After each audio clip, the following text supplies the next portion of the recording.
Vous écoutez IDFM, il est 21h. IDFM 98 et de la bande FM, un au-delà du miroir ce soir, avec deux hommes, un présent dans les studios qui s'appelle Alain Keruel. Alain Keruel qui est spécialiste d'histoire des sciences, conférencier et écrivain, chargé de cours à l'université ouverte de Paris 7 Diderot. On l'accueille aujourd'hui autour de son ouvrage Cagliostro, une vie d'errance. Donc le deuxième homme, vous l'aurez deviné, c'est Cagliostro. Alain Keruel, bonsoir. Bonsoir à vous, bonsoir à tous. Contente de vous retrouver sur l'antenne d'IDFM. Pourquoi avoir écrit un livre sur Cagliostro ?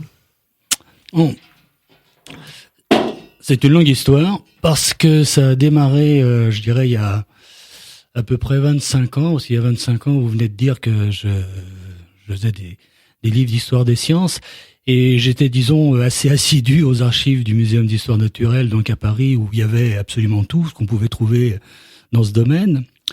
Et au hasard de recherche, j'étais tombé donc sur les minutes du procès de Joseph Balsamo, dit comte de Cagliostro.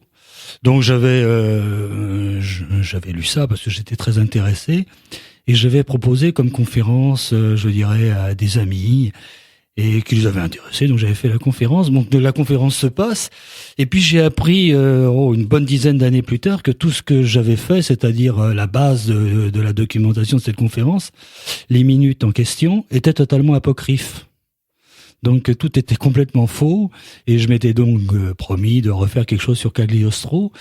Et puis au hasard de contact avec l'éditeur, il était intéressé par une étude sur Cagliostro, donc je me suis mis à écrire ce livre qui sur un personnage passionnant. Voilà. Alors vous avez cité Joseph Balsamo, c'est le titre d'un roman d'Alexandre Dumas. Oui, Dumas, oui, mais enfin c'est totalement faux. Donc, oui, mais c'est pas son nom du tout. Non, c'est pas ça du tout. Donc, encore que, moi c'est pas ma thèse, mais vous avez quand même des gens relativement sérieux qui vous disent que c'est la même personne. Et c'est en cela d'ailleurs que c'est intéressant, parce que c'est une des raisons, on va y revenir très probablement, mais une des raisons pour lesquelles, je dirais, Cagliostro a été jugé par le Saint-Office donc en 89-90, 1789-90. Donc ce comte Alexandre de Cagliostro, on ne sait pas d'où il vient. Non, on ne sait pas d'où il vient, on ne sait pas quand est-ce qu'il est né, encore qu'on ait quelques petites idées par recoupement, mais on ne sait pas où il est né surtout. Et puis on ne sait pas quand il est mort exactement, parce que c'est sa fin là après le procès du Saint-Office, et on ne sait pas où il est mort. Il y a des chances que ce soit dans une forteresse du Saint-Siège, mais c'est pas sûr et prouvé, si j'ose dire. On ne sait pas s'il est mort d'une mort naturelle. Non plus, parce que on va commencer par la fin, c'est peut-être pas la meilleure façon, mais je dirais que à ce procès où il est condamné donc par le pape et la curie romaine, il est condamné donc en forteresse, et il se passe que comme c'est un personnage qui suscite quand même pas mal d'attention, chaque jour, je dis bien chaque jour, un des cardinaux de la curie romaine, qui a été un de ses accusateurs lors de son procès, écrit au geôlier gouverneur en chef de la forteresse de San Leo pour demander comment va Cagliostro. Et on s'aperçoit que ces lettres journalières cessent 4 mois avant sa mort. Donc il y a un espace de 4 mois pendant lequel on ne sait pas. Donc il est peut-être mort, ou il est peut-être, comme certains l'ont dit, ça me paraît un peu difficile, mais ça a été dit en tout cas, est-ce qu'il a été, disons, exfiltré, et est-ce qu'il est mort ailleurs ? On n'en sait rien. Bon, on verra un peu. On verra ça plus tard. Tout ça. Alors, ça commence en 1770, c'est ça à peu près ? 76. La première fois qu'on entend parler de Cagliostro, c'est en 1776 à Londres. À Londres, avec voilà. Des histoires de loterie. Oui. Alors, il se passe pas grand-chose à Londres, je dirais, dans la vie de Cagliostro. Enfin, quand je dis, il se passe pas grand-chose par rapport à ces pérégrinations successives dont on parlera après. Mais à Londres, il y a 2 choses qui lui arrivent, c'est qu'il est reçu donc en franc-maçonnerie, dans une loge un peu spéciale parce que c'est une loge qui dépend de la stricte observance templière apparemment, donc qui est loin des bisbilles à l'époque sévissant dans la franc-maçonnerie britannique, une querelle des anciens et des modernes, enfin on sait pas qui est qui, mais Cagliostro n'est pas donc dans cette mouvance-là. Mais en tout cas, il est reçu officiellement, je dirais en loge, puisqu'on a une copie de son serment maçonnique. Donc il y a ça d'une part, et le deuxième point, il y a ce que vous soulignez à l'instant, c'est-à-dire son rôle dans la loterie. Parce qu'il arrive à Londres donc incognito, il loge chez une personne avec sa femme, et puis bon, il a un petit pécule, mais sans plus, il n'est pas connu. Et il va se passer qu'il va donner donc les numéros gagnants de la loterie de Londres. 4-5 fois de suite. Alors au début, bon, on n'y croit pas beaucoup. Après, on commence à y croire et ainsi de suite. Donc, ce qui fait qu'à la 5e fois, on commence à l'assiéger et à être devant son appartement pour lui demander donc les numéros du prochain tirage, parce que on pense qu'il a trouvé la martingale pour avoir donc tous les succès de cette loterie londonienne. Voilà. Alors, il a à peu près 30 ans, on dit, à cet âge-là. Ouais, en 67. Ouais, je disais tout à l'heure qu'on ne sait pas exactement, mais enfin, par recoupement, on pense qu'il est né en 1748, donc vous voyez, 76, ça lui ferait 28 ans si c'est exact, donc c'est tout à fait ce que vous disiez. Et puis ça va aller vite, quand même, finalement. Oui, ça va vite, parce que ça dure que 15 ans. 15 ans, mais avec... 15 ans, mais il se passe beaucoup de choses en 15 ans. Beaucoup de choses. On sait rien non plus de sa langue d'origine aussi. Non, tout ce que, non, parce que déjà on sait pas où il est né, alors ça c'est difficile. Tout ce qu'on sait, c'est qu'il parlait, paraît-il, l'italien avec un accent français et puis l'inverse. Il paraît qu'il parlait un dialecte sicilien difficile à comprendre, et certains ont dit qu'il parlait un peu l'arabe. Voilà. Alors ça, on peut pas dire ça clarifie les choses. Son biographe, c'est Marc Aven, ouais. C'est récent, Marc Aven. Marc Aven, c'est début du XXe siècle. Début du XXe siècle. Voilà. Et donc, il a récupéré tout un tas de papiers. Voilà, et lui-même, Aven a dit que c'était l'œuvre de sa vie, qu'il avait fait ça quand même, regrouper des documents tout au long de son existence, et c'est vraiment le travail d'une vie, quoi. Donc voilà. Il écrivait en français, puisqu'il écrit une lettre ouverte aux Français quand il retourne à Londres. Oui. On se demande je sais pas s'il a fait lui-même, s'il a été dicté, enfin s'il avait quand même déjà des serviteurs, donc c'est difficile. Enfin bon, ça change rien à l'esprit de la lettre de toute façon. Mais il y a quelques écrits quand même. De Cagliostro, oui, mais on a des témoignages. Les témoignages les plus marquants qu'on a, puisque vous y avez fait allusion indirectement, c'est lié au procès suite à l'affaire du collier, où il est mouillé, alors qu'il n'y a rien à y faire. Mais enfin bon, il est mouillé quand même, et donc il est jugé. Et là, à ce moment-là, on a pas mal de témoignages le concernant, et des témoignages, je dirais, relativement objectifs, parce qu'il parle, je dirais, alors qu'il n'est pas sous la contrainte, ce ne sera pas le cas tout le temps. On verra ça en fin d'émission. Donc, il part de Londres, finalement, il s'en va un petit peu. Après, il part... faut le suivre, hein. Ouais, faut le suivre. Il part à la Courlande.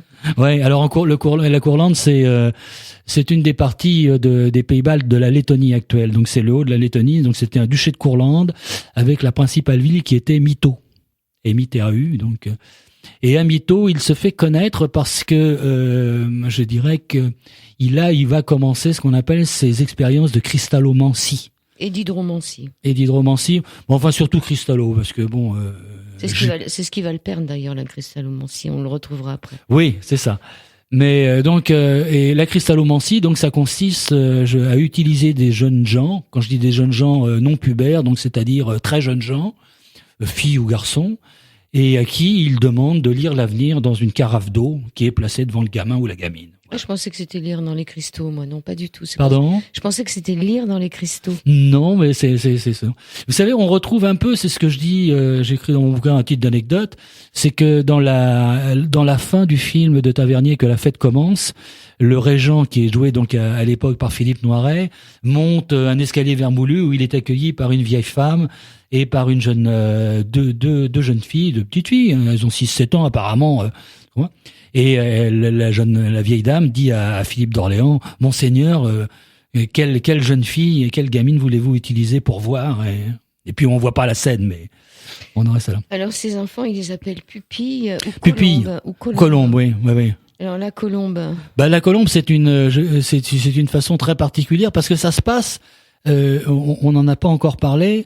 En général, ces expériences se passent lors de tenues maçonniques. Alors on n'a pas dit, enfin, On a bien sûr dit qu'il avait été reçu à Londres dans une loge en 1776, mais je dirais que c'est lié à une maçonnerie spéciale qui est la maçonnerie égyptienne de Cagliostro, qui n'a que de très peu de rapport avec la maçonnerie classique. Donc c'est l'ordre de tenue maçonnique égyptienne en général. Donc alors on fait, je dirais, on isole un peu le gamin ou la gamine parce que elle ou il doit représenter le symbole de pureté, donc il ne doit pas être vu du reste. Donc il y a simplement des échos, on demande par question-réponse d'une pièce à l'autre, relativement proche mais d'une pièce à l'autre, qu'est-ce qu'elle voit ou qu'est-ce qu'il voit, et elle dit ou il dit l'avenir. Voilà. Alors si c'est une fille, c'est une colombe. Enfin, mais les deux termes sont. Mais c'est bien que vous précisiez. Donc, mais oui, mais enfin les deux termes sont utilisés. Je pensais que c'était que des garçons, moi. Donc. Non, il y a des deux. Bon, alors ces alchimistes de cette époque-là, comme le comte Saint-Germain, Mesmer, Antoine Mesmer et puis le comte de Cagliostro, sont tous francs-maçons. Alors, avec certaines réserves. Avec certaines réserves, parce que bon, Cagliostro, on le sait, parce que, comme je vous le dis tout à l'heure, il a été reçu en 1976. On a la copie de son serment maçonnique, donc c'est pour ce qui est de Cagliostro, c'est clair, même s'il va s'en éloigner par la suite. Pour ce qui est du Saint-Germain, c'est beaucoup plus compliqué. Parce que c'est lui-même qui a dit qu'il était franc-maçon. On n'a aucune preuve de son appartenance et il a dit ça. En plus de ça, moi, j'ai un gros problème avec, enfin, pas moi personnellement, mais on sait tellement peu de choses et c'est très très fumeux. Et en plus de ça, le seul texte je dirais maçonnique de Saint-Germain ou ésotérique de Saint-Germain, c'est la Très Sainte Trinosophie. Bon, quand on voit, j'ai toujours été ennuyé parce que je pense que c'est un ouvrage d'un très haut niveau ésotérique, et Saint-Germain c'était plutôt, je m'excuse de l'expression, un peu bling bling. C'était du style, vous avez un mauvais diamant, je vais vous le ramener, il va. Et puis il y avait toujours beaucoup, je dirais, de rumeurs et de choses qu'on faisait un petit peu mousser autour de Saint-Germain. Donc je suis même pas sûr que la Très Sainte Trinosophie soit de Saint-Germain. Il y en a qui disent que c'est de Cagliostro, je sais pas. Donc Saint-Germain, c'est un peu particulier. Quant à Mesmer, alors Mesmer, c'est différent parce que Mesmer a fait partie des Illuminés de Bavière. Alors on reviendra dessus tout à l'heure parce que Cagliostro est assez lié, enfin au sens négatif du terme, avec les Illuminés. Pendant des années, on a pensé que tout en étant Illuminé de Bavière, Mesmer, on n'avait pas de preuve formelle de son attestation ni appartenance en maçonnerie, sauf qu'on savait que les Illuminés, au bout d'un certain temps, étaient recrutés chez les francs-maçons lorsqu'ils étaient maîtres. Donc on pouvait penser que Mesmer allait, mais il n'y avait pas de preuve. Et puis là, il y a, je sais pas, 5 à 10 ans, on aurait retrouvé, je dirais, des preuves de la présence de Mesmer dans une loge à Vienne, donc lui aussi aurait été franc-maçon. Voilà. Donc il y a le doute subsiste surtout pour Saint-Germain. Bon, on l'a laissé là à la Courlande. Il s'en va en 79 à Saint-Pétersbourg dans la cour de Catherine II. Et là, il se passe plein de choses. Il se passe plein de choses, mais enfin des choses assez bizarres. Je dirais qu'il est là parce qu'il espère avoir une protection avec Catherine. Alors ça se passe pas très bien parce que bien que j'ai dit à l'instant qu'il était éloigné de la franc-maçonnerie classique, il n'empêche que il est considéré comme tel lorsqu'il arrive à Pétersbourg, puisque il a, comme je dis, il a été initié à Londres. Bon. Alors là, je dirais que ça se passe pas très bien parce que Catherine II était intéressée par la franc-maçonnerie dans la mesure où c'était quelque chose, une entité structurée et unie, et que ça aurait permis, selon elle, de faire évoluer le peuple et de donner une certaine éducation aux masses, aux masses, je dirais, travaillant en Russie. Et puis la franc-maçonnerie, bon, par son histoire, son évolution, c'est un peu scindé en plusieurs obédiences, donc du coup, ça l'intéressait beaucoup moins. Il y aura la même relation, enfin c'est hors sujet, mais avec Bonaparte, Napoléon, 25 ans ou 30 ans plus tard. Donc là, ça l'intéresse plus. Donc déjà, ça avec Cagliostro, bon, en tant que franc-maçon, c'est l'époque où il y a un certain déclin de l'aura de la franc-maçonnerie en Russie, ça l'intéresse beaucoup moins. Alors en plus, ça, il va se passer beaucoup de choses, c'est-à-dire que Cagliostro, dont on n'a pas parlé pour le moment, mais qui est aussi médecin, oui, va se disputer fortement avec le médecin de la tsarine, donc d'une part, et puis deuxièmement, il va se dire, vrai ou pas, mais j'en sais rien, mais il va se dire que la femme de Cagliostro intéresse fortement Potemkin, qui est le favori de la reine. Sarafina. Sarafina. Donc bon, l'un plus l'autre, ça va.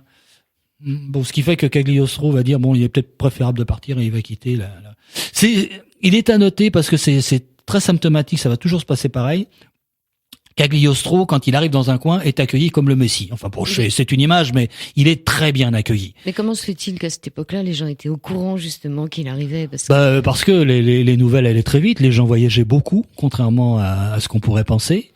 Et il avait sa réputation et il était. Faut dire que quand on regarde puisque là on en est qu'à la Russie, mais il y a pratiquement, c'est comme le petit Pousset, on le suit tout au long parce qu'il part de Londres, il va en Belgique, il va en Courlande, il va revenir à Varsovie. Enfin bon, il y a des étapes, je dirais, bien marquées dans le parcours de Cagliostro, donc ce qui fait que il est assez plausible que sa venue soit assez commentée. En plus, il a quand même des guérisons à son actif ou des expériences réussies de cristallomancie, donc ça fait pas mal, je dirais, de rumeurs qui accréditent dans le bon sens ce qu'on peut penser de Cagliostro. Alors on ne sait pas d'où il vient, on ne sait pas grand-chose de lui, on ne sait pas d'où vient sa fortune non plus parce qu'il a les moyens de voyager, il se retrouve à Varsovie. Oui, mais alors ce qu'il y a avec sa fortune, bon, on ne sait pas bien sûr.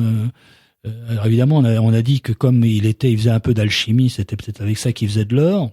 Bon, c'est ce qu'il a essayé de faire à Varsovie chez le fameux Ponensky. Oui, mais ça s'est mal passé. Moi, je suis pas sûr que. J'en parle dans le livre parce que on parle de Cagliostro alchimiste, mais ça a duré 1 mois à Varsovie. C'est quasiment la seule fois où il a fait de l'or. Enfin, tout au moins, on a des témoins. Il y a ces témoignages-là, donc où ça se passe mal. Et puis l'autre témoignage qu'il y a, mais là encore, il est sujet à caution. C'est le témoignage du cardinal de Rohan qui dit, moi, je l'ai vu faire de l'or devant. Enfin, des expériences de fabrication de l'or qui étaient du pipeau, où il y avait même des témoins, on peut en parler, il y en a plein, mais on sortirait du sujet. Bon, donc là, c'est pour ça que c'est difficile.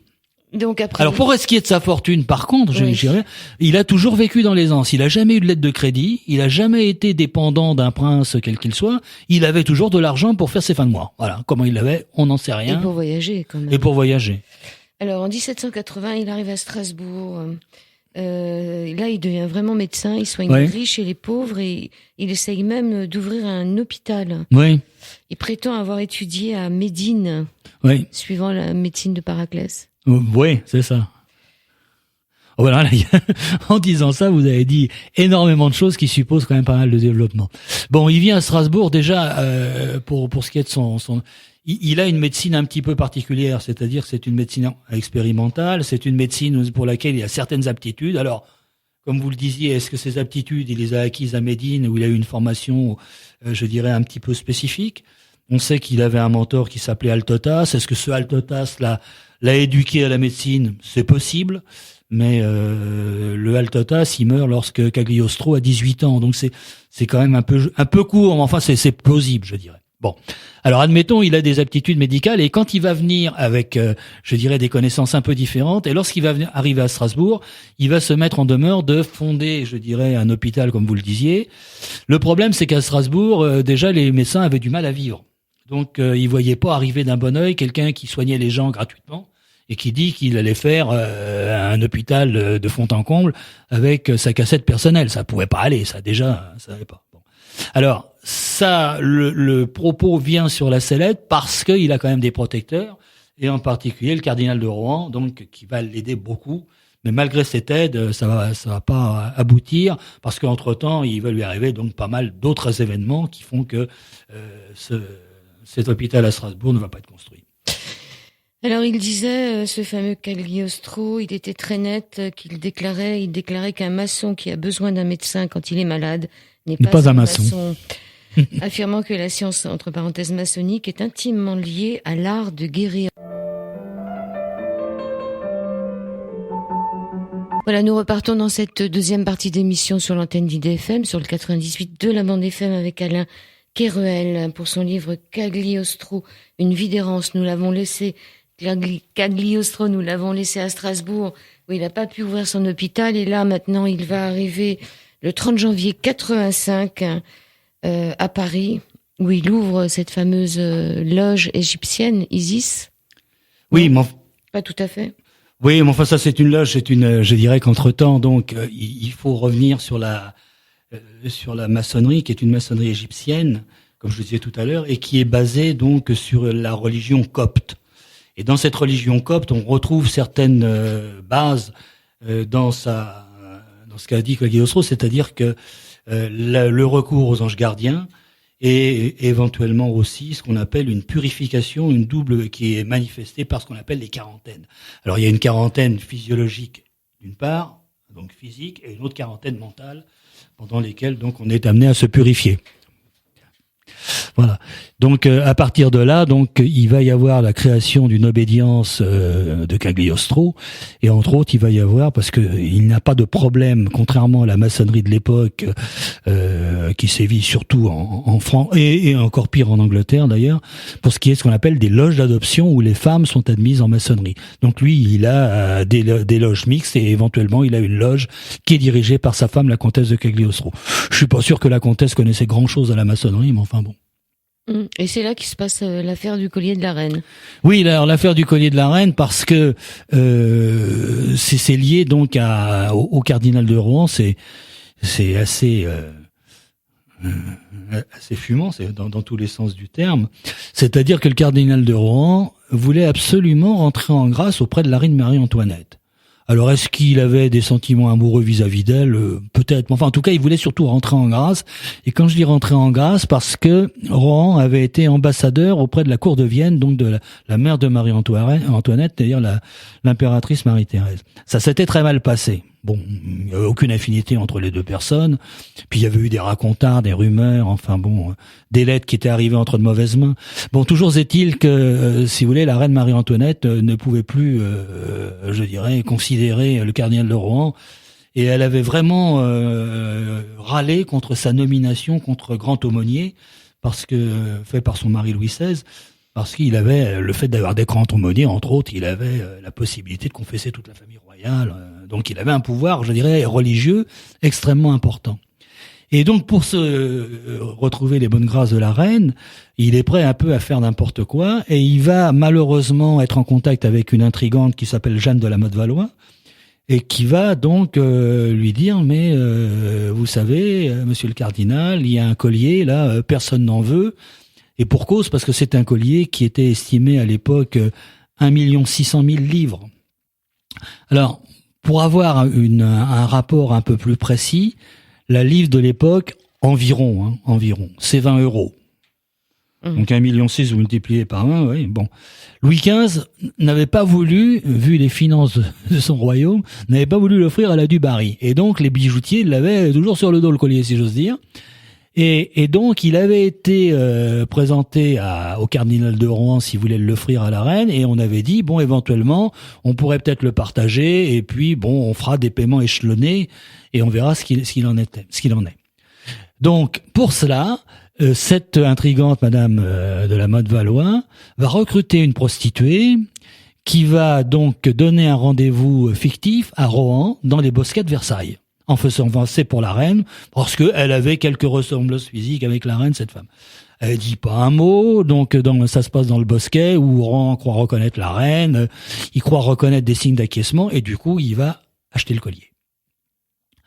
Et ça va être difficile, parce que les modalités financières du collier sont telles que, finalement, le collier est donné à Madame de la Motte-Valois pour Rohan, et qu'évidemment, il n'est pas payé. Alors, au bout de 2-3 mois, les modalités ne venant pas chez le bijoutier, comme le bijoutier savait que c'était pour la reine, il a demandé une audience auprès de la reine Marie-Antoinette. Il lui a dit où est-ce que vous êtes du collier. Alors la reine, qui était pas du tout au courant, est tombée de l'armoire, comme on dit. Et donc à partir de là, la machine se met en route. Et finalement, donc, on va s'apercevoir de l'escroquerie, et le cardinal de Rohan va être arrêté en pleine messe, je dirais, dans sa cathédrale. Voilà. Alors. Et Cagliostro dans l'histoire? Alors Cagliostro, normalement, il a rien à faire. Le seul problème, c'est que Cagliostro, étant un familier de Rohan, était également, je dirais, connaissait Madame de la Motte-Valois, et il le recevait à sa table de temps en temps. Mais ça n'allait pas plus loin. Et pourquoi il a fait 6 mois de Bastille? Alors, il a fait 6 mois de Bastille parce que Madame de la Motte Valois, qui avait vraiment tout sur le dos, parce qu'entre-temps, le collier et les parties du collier sont parties à Londres et ont été vendues. Donc, le secrétaire de Rohan a fait un boulot phénoménal pour retrouver toutes les parties et, je dirais, retrouver à peu près l'ensemble du collier. Et Madame de la Motte Valois, qui évidemment était la suspecte et la criminelle numéro 1, a tout fait pour se décharger sur Pierre et Paul. Et en particulier Pierre et Paul, ça a été surtout Cagliostro, en disant qu'il était l'organisateur du vol, ce qui n'était pas le cas. Donc du coup, il a fallu faire une instruction, etc., etc. Et comme ça a duré un certain temps, il a été embastillé. Donc 6 mois en Bastille, on lui dévaste sa maison, on lui toutes les préparations qu'il avait. Oui, ça, c'est horrible. Et après, il s'exile en Angleterre. Oui, parce que donc Madame de la Motte Valois donc a été condamnée. Bien sûr, ça a été la seule condamnée. Parce que le cardinal de Rohan a été aussi libéré, mais comme Cagliostro exilé, donc lui il s'est retiré dans son abbaye de Saint-Vaast, et Cagliostro donc a été gracié, mais on lui a dit tu t'en vas et tu quittes Paris dans les 24 heures et la France dans les 8 jours. Donc il n'y avait pas beaucoup de solutions pour respecter un tel timing, donc il est retourné à nouveau en Angleterre. Là où il écrit cette fameuse lettre au peuple français. Il quitte Londres le 30 mars 87. On redit qu'au début, on était en 76. Hein, ouais. Donc, ça va vite. En laissant sa femme à Londres, et il part en Suisse. Ouais. Le 5 avril, après le 30 mars 87. Là, il y a une autre affaire qui s'appelle l'affaire Lutherbourg. Non, peut-être pas elle est dans votre livre, on la laisse. Il va sur Aix-les-Bains, il va sur Turin, et il arrive en Italie le 24 septembre 1788.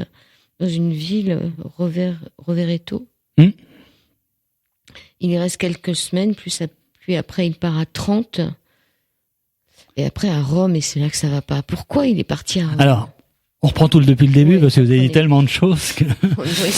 bon, ici, il retourner, parce que retourner à Londres, c'est assez important, parce que il va, donc il est exilé, comme j'ai dit, et il va être en contact avec un journaliste, avec beaucoup de guillemets, très véreux, qui s'appelle Thévenot de Morande. Et Thévenot de Morande, et là, il a donc officiellement une couverture de journalisme. En fait, c'est un escroc notoire.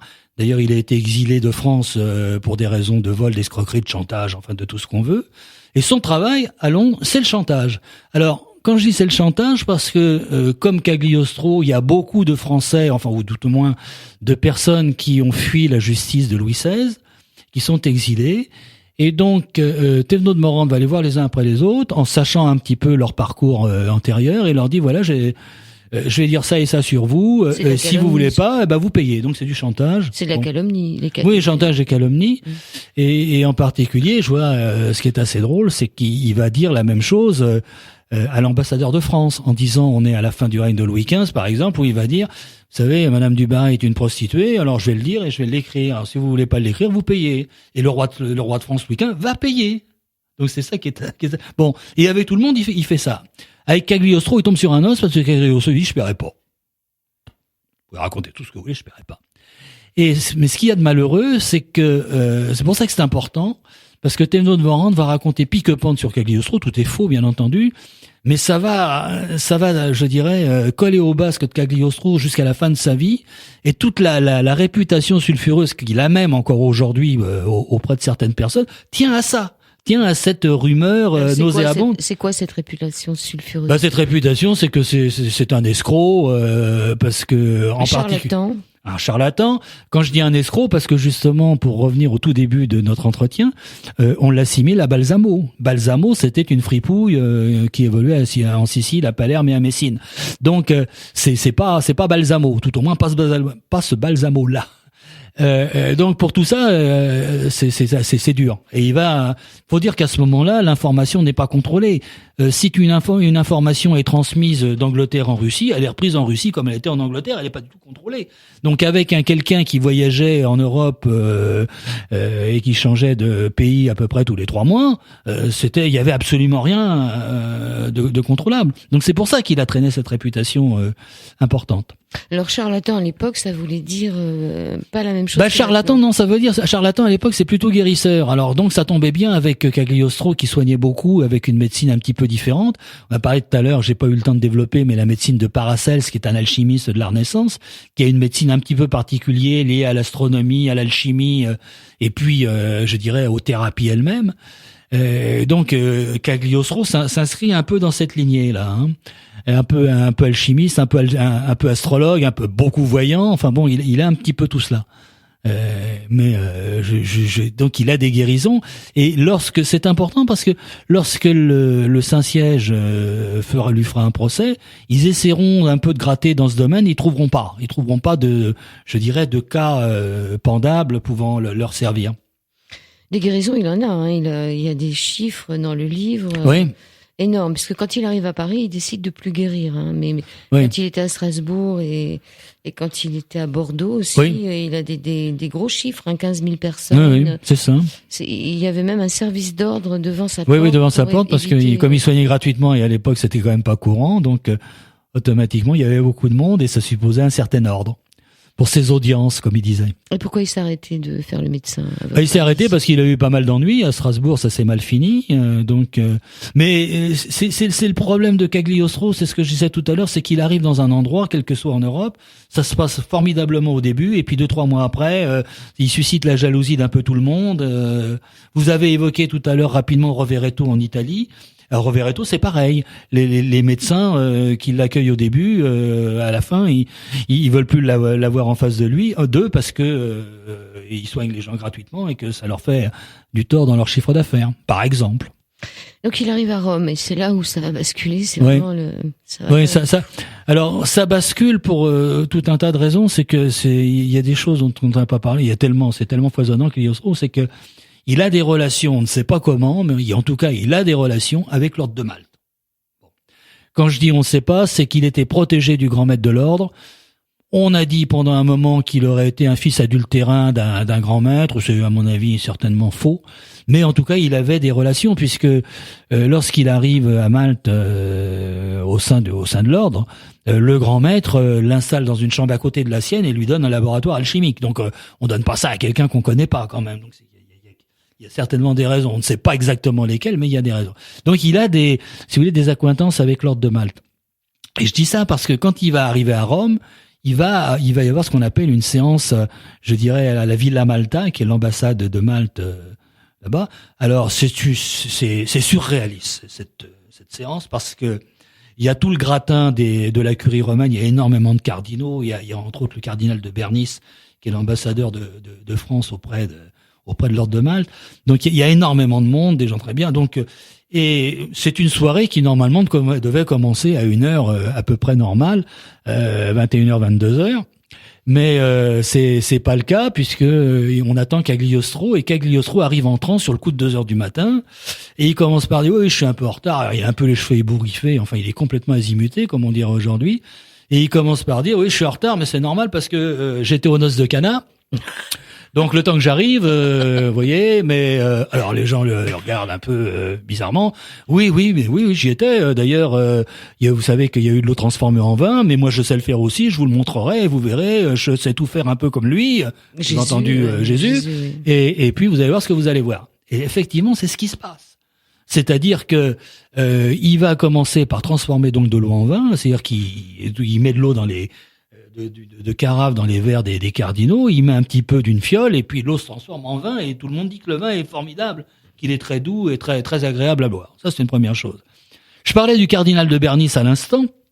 De Bernis lui dit tiens j'ai un diamant là au doigt, il est Cagliostro dit votre diamant là il est très abîmé, attendez donnez-le-moi, vous allez voir ce que je vais en faire. Et 3 minutes après, il fait un tour de passe-passe avec une poudre de perlimpinpin, il ramène le diamant au cardinal qui est 2 fois plus gros et pur. Bon. Et puis, chose la plus extraordinaire, c'est qu'on parlait tout à l'heure des pupilles avec la cristallomancie.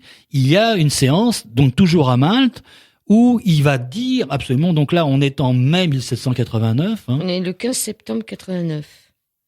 Septembre. Ouais, 15 septembre 89. Non, c'est parce que c'est avant. Bon, enfin bref. C'est pas grave. Et donc là, il va dire absolument tous les événements qui vont se passer. Y compris la mort de Louis XVI. Y compris la mort de Louis XVI, donc de Bernice, qui est l'ambassadeur, évidemment, il a du mal à entendre ça.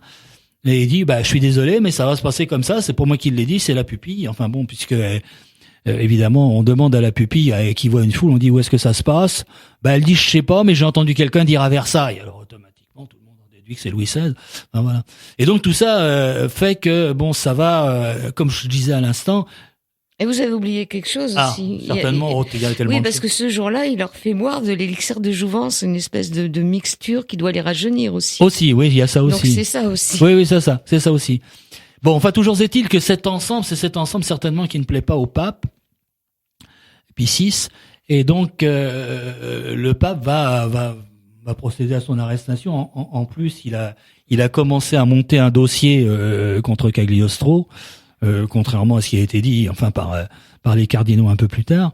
Et je dirais que c'est un peu tout cet ensemble dont on vient de parler à l'occasion de cette séance à la Villa Malta qui fait que le pape va l'arrêter. Et ils mettent du temps parce qu'il l'arrête le 27 décembre 89. Oui, ils mettent du temps, mais ils préparent le dossier. Faut dire qu'en plus de ça, dans l'intervalle, ils essayent d'avoir des témoins. Les témoins se rétractent. Il manipule et il retourne, comme on dit aujourd'hui, totalement sa femme, qui va être son principal témoin à charge. C'est incroyable, mais c'est comme ça. Et donc, il va être jugé. Voilà. Et ça, on verra ça juste après la pause musicale. Là, on va pas lui faire de cadeau à Cagliostro.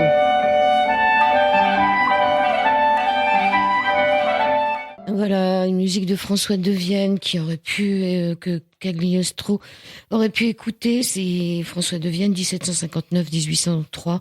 Donc c'est la même époque, première sonate pour clarinette.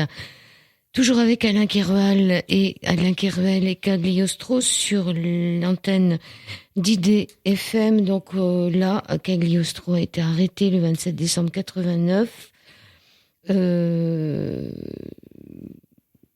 Il est question d'illuminer, là, susceptible d'avoir fomenté un complot contre le Vatican.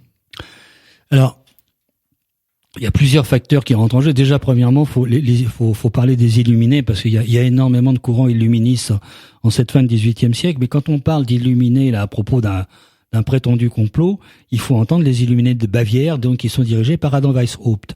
Alors, Weishaupt, c'est un Allemand, qui enseigne à l'université d'Ingolstadt et qui est de tendance, je dirais, assez rousseauiste et anti-religieux. Quand je dis anti-religieux, pas forcément le pape, mais l'Église dans son ensemble. Donc, c'est-à-dire que c'est vraiment, comme je le disais à l'instant, quelqu'un qui a profondément lu Rousseau et qui n'aime pas les jésuites. Bon. Et donc, on va essayer, quand Cagliostro est arrêté, de mettre tout en même temps, c'est-à-dire d'une part Cagliostro, tous les problèmes de Cagliostro sur lesquels on va revenir, le problème des illuminés, alors que les illuminés sont assez, comme je viens de le dire, anticléricaux d'une façon générale, alors Cagliostro, c'est pas du tout ça. Cagliostro, c'est quelqu'un de très religieux, et donc vous avez un petit peu tout ça qui est mélangé lors du procès. Et il y a également aussi un troisième point qui lui est mis sur le dos, c'est la franc-maçonnerie. Mais quand on dit franc-maçonnerie, pas franc-maçonnerie égyptienne, la franc-maçonnerie qui est à Rome et qu'on accuse également de faire un complot. Donc Cagliostro n'a rien à voir avec tout ça. Je lève mon doigt parce que quand même j'ai lu dans votre livre que Cagliostro disait que Jésus et les apôtres étaient des francs-maçons. Oui. Donc forcément pour le Vatican, ça devait mais enfin bon, c'est pour ça qui a fait basculer la chose. Je pense que ce qui a fait basculer le problème, c'est que c'était la séance à la Villa Malta où il a dit beaucoup de choses qui étaient dangereuses pour l'avenir de la papauté, et qu'à partir de ça, on lui a mis pas mal de choses sur le dos pour lesquelles il n'était absolument pas, je dirais. Alors, on veut le condamner, on veut le détruire physiquement. Ah oui, on veut le détruire physiquement, moralement, absolument tout. On lui demande de renier. Oui. Mais enfin, avant, il se passe une chose, parce que comme vous disiez tout à l'heure, il est arrêté fin 89, dans les tout derniers jours de décembre.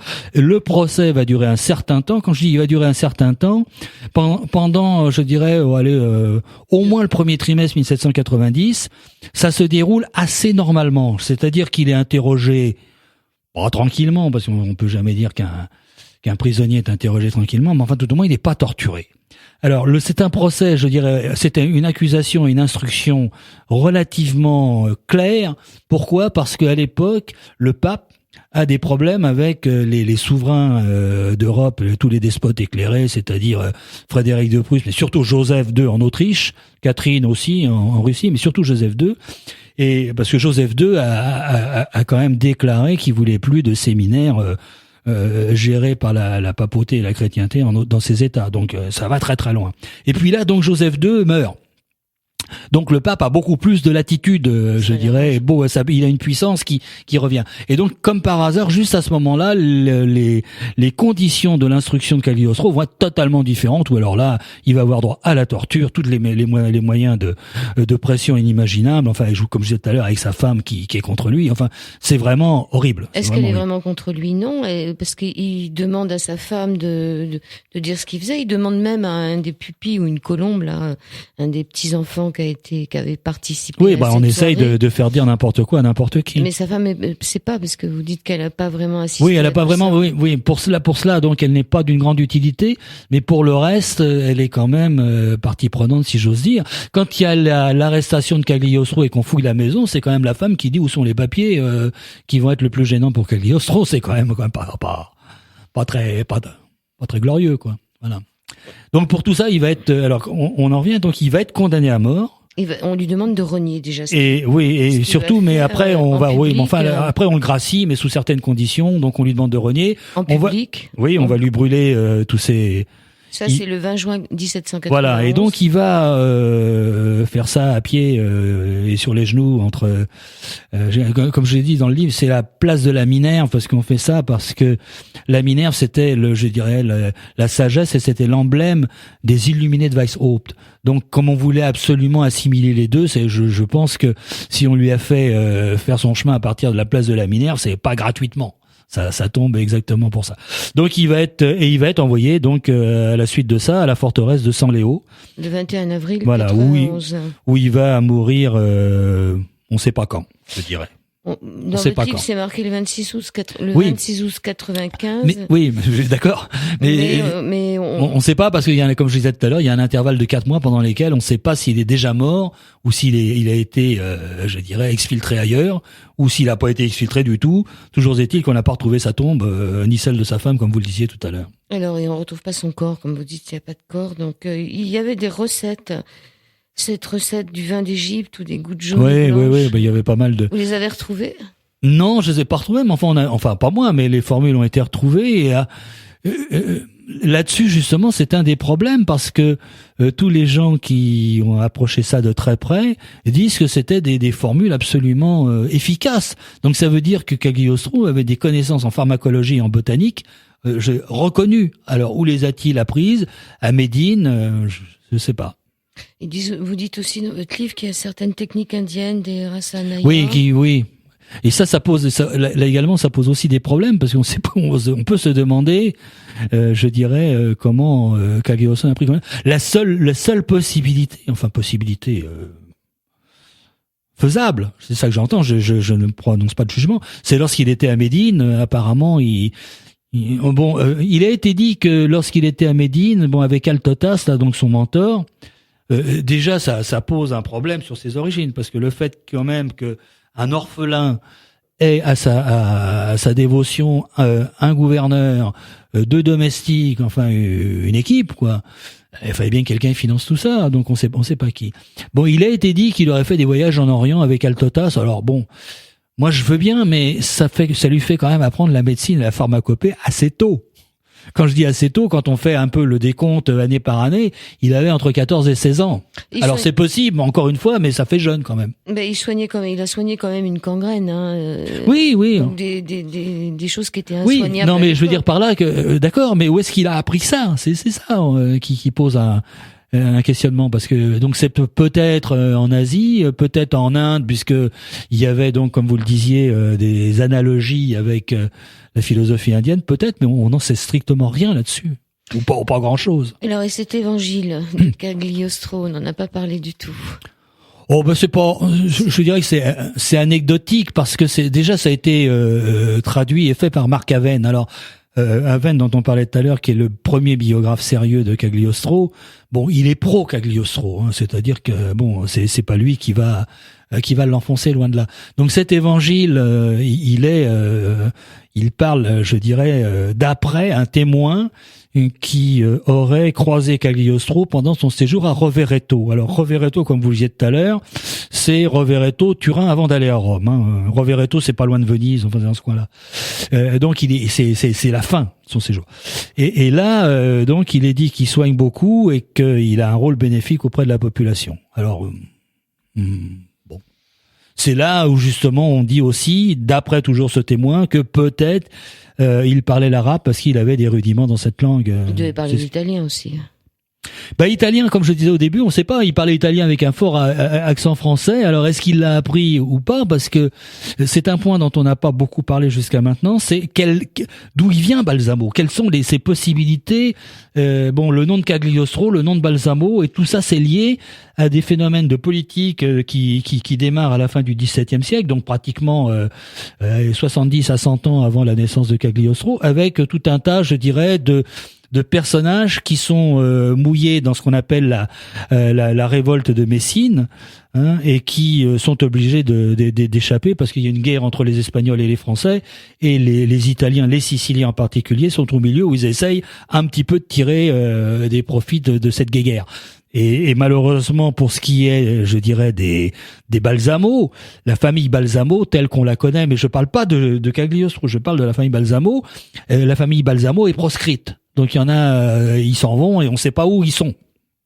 En général, ils ont dû mal terminer, probablement. Donc Cagliostro, donc il s'occupait de maçonnerie égyptienne, mais aussi de copte et chrétienne. Hein.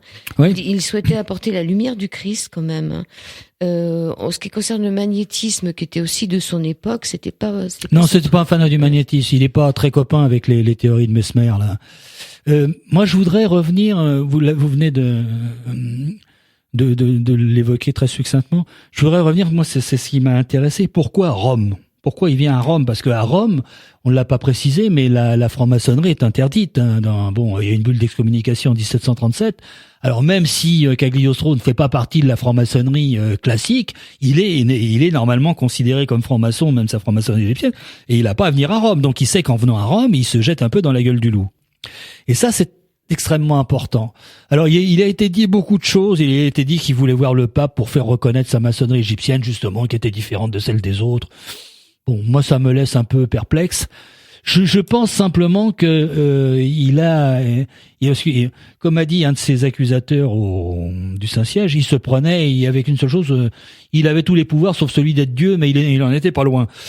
Donc on peut se demander s'il voulait pas imiter Dieu, s'il voulait pas imiter Jésus et aller à Rome avec les stations comme un nouveau prophète. Voilà. Voilà, exactement. Oui, il y a aucune raison logique pour aller à Rome. Parce que aucune. le peuple, il déplaçait des foules et il le prenait pour un prophète. Oui, à chaque fois il déplaçait beaucoup de gens. Il déplaçait également beaucoup de gens. Alors peut-être par les prophètes, mais il y a aussi le fait, comme on l'a dit abondamment, il soignait les gens gratuitement. Donc automatiquement, il y avait beaucoup de monde qui venait le voir. Oui, et puis comme tous les prophètes, il finit mal. C'est souvent le cas. Bon, vous êtes pro ou contre Cagliostro? Oh, moi je pense pas que ça la question se pose comme ça. Parce que vous avez dit qu'Aven était pro. Bah oui, c'est vrai, mais enfin bon, moi je suis pas pour le fait que Balsamo, la fripouille de Sicile, qui fait n'importe quoi à Palerme et à Messine, je ne pense pas que ça soit Cagliostro. Ça, j'en suis intimement convaincu. Alors peut-être pas sur des raisons toute logique, mais je suis assez convaincu de ça. Bon, maintenant, après, qu'est-ce que c'était? C'est Cagliostro, c'est quelque chose d'assez énorme dans, je dirais, 15 ans comme ça. La preuve, 15 ans, c'est tellement court, s'il a laissé cette impression-là dans l'histoire, c'est que c'était pas n'importe qui, quand même. Et puis ce nom, il dit que c'est lui-même qui se l'est donné. Hein. Oui, mais enfin, il a bien dû le choper quelque part, quand même. Hein. Et comme je dis à un moment donné, il y a, je parle qu'il y avait une rivalité entre Messine et Palerme au niveau de tout ce qui est université, et que, disons, Messine était plus progressiste que Palerme, qui était plutôt conservateur, lié au fait que, justement, l'université de Palerme était dans la mouvance espagnole, c'est-à-dire dans la mouvance du pouvoir, et ne voulait pas avoir de problème. Tandis que à Messine, il y a des gens qui sont, je dirais, des scientifiques de l'époque, donc qui sont en avance sur leur temps. Et en particulier, il y a des gens qui s'appellent Cagliostro. Donc, il a peut-être pris ce nom-là pour ça. C'est un nom de là-bas. Alors, ce qui est intéressant dans votre livre aussi, c'est que dans cette maçonnerie copte là, il y a une quarantaine, vous en avez parlé de la quarantaine spirituelle, et donc une régénération du corps avec un régime alimentaire, 3 heures de méditation par jour, enfin de prière par jour, et aimer son prochain, et adopter et accepter les lois du pays dans lequel il se trouve. C'est-à-dire que c'était pas un révolutionnaire. Non, pas du tout, pas du tout. Il y a qu'une seule fois où il a fait une exception, c'est avec Malte. Hein. C'est pour ça que j'en ai parlé tout à l'heure. Parce qu'il y a à la fin, il y a toute une histoire de succession au sein de l'ordre de Malte, et en particulier, elle fait intervenir le fameux savant Dolomieu. Et donc Dolomieu et Cagliostro étaient assez ennemis. Donc il y a ça, mais je dirais que c'est une opposition nette, mais je vous dis ça ne renseigne pas davantage sur l'ordre de Malte, donc c'est pour ça que c'est difficile à conclure là-dessus. En tous les cas, ce livre Cagliostro, une vie d'errance d'Alain Kéruel est publié chez Liber Faber. Oui. Et c'est pas que sur Cagliostro. Pour les amoureux d'histoire, vous allez apprendre sur la franc-maçonnerie, mais aussi plein de choses. Plein de choses. Merci. Sur l'alchimie. Oui. Parce que c'est aussi votre... C'est une alchimie médicale, hein. C'est pas une alchimie, on l'a dit tout à l'heure avec Paracel. Cagliostro a également fait des transmutations qui n'ont été inexpliquées, mais c'est surtout de la médecine alchimique, je dirais, hein. C'est un peu divers. Surtout ça. Vous dites que Cagliostro resta un météore dans l'histoire du monde. C'est vrai. 15 ans, c'est court, hein. 15 ans et très fidèle à sa femme, ça m'a fait plaisir. Ouais. Cette fameuse Sarafina qui elle aussi a terminé. Oui, alors on ne sait pas, hein, c'est les origines de Sarafina. On n'est plus. C'est comme lui. On ne sait pas si elle était issue d'un milieu aristocrate ou si c'était simplement la fille d'un fondeur de cuivre, comme il a été dit. On ne sait pas. Et on ne sait pas où elle a fini. Non plus. Je vous remercie. Vous pouvez rajouter quelque chose, Alain Kéruel? Non, je pense qu'on a fait le tour du personnage flamboyant qui était Cagliostro. On aurait pu rajouter beaucoup de choses, beaucoup de détails sur les transmutations en particulier. Je vous dis qu'ils sont inexpliqués. Sur les Arcanorum. Arcanorum, oui. Alors ça, oui, mais là c'est un petit peu difficile parce que ça fait référence à une obédience maçonnique particulière qui est Memphis Misraïm. Et cette obédience, elle a été créée donc fin 18e, début 19e, et en fait, c'est 2 courants qui sont Memphis et Misraïm. Alors Memphis, on sait pas trop, c'est-à-dire qu'on pense que c'est quelque chose qui est en lien avec l'expédition de Bonaparte et les savants qui auraient été, je dirais, influencés par les Druzes et par le soufisme. Bon, ça, ce serait Memphis. Et puis, il y a également Misraïm d'un autre côté qui n'a rien à voir. Et Misraïm, ce serait purement Cagliostro. Et par la suite, les deux furent réunis et ça a donné aujourd'hui l'obédience Memphis-Misraïm. Voilà, donc il y a beaucoup de choses à étudier dans ce livre. Cagliostro, une vie d'errance, Liber Faber. Alain Kéruel, merci beaucoup. Merci à vous. Merci. Au revoir.